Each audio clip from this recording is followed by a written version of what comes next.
there's a fundamental difference between knowing about someone and actually knowing someone.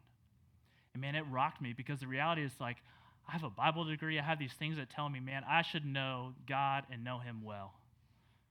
But you know what seasons of darkness, seasons of pain and suffering tell us? They tell us it doesn't really matter how much you know, if you don't actually know him relationally.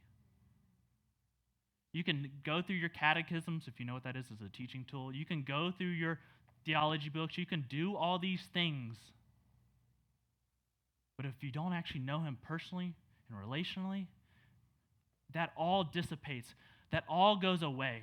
Oh, yes, I believe in God's providence. Yes, I believe in that God has elected me. Yes, I believe, like, that crap helps none at all in our times of pain and suffering. None at all. Because, man, if he was the worship pastor in the temple, he knew things about God. He knew the stories of old.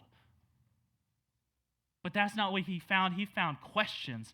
Have you forgotten me? Have you forgotten your covenant, that we would be your people and that you would be our God, that your love would be ever never ending, that you would hold us until the time that you come to return? Like, he knows those things, but in this time of night, that knowledge is gone.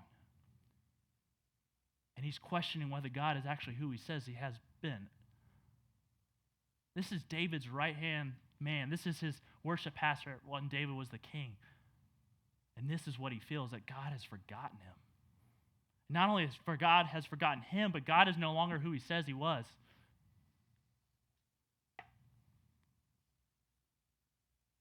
But the interesting thing about emotions is that they never really stay there, right?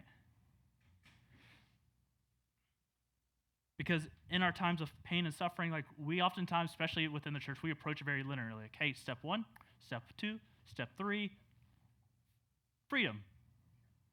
The reality is, like, 1 step forward, okay, 2 steps back. Okay, 2 steps forward, like 3 back. Like, it is a ever-flowing, and our emotions are the same thing, right?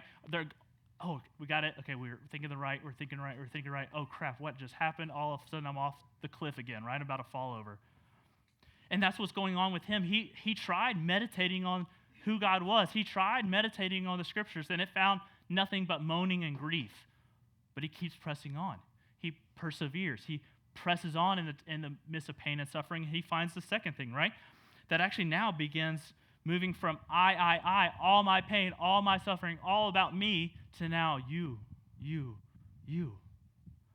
It's the same movement in Job, right? You have 38 chapters of I. And then Job ends with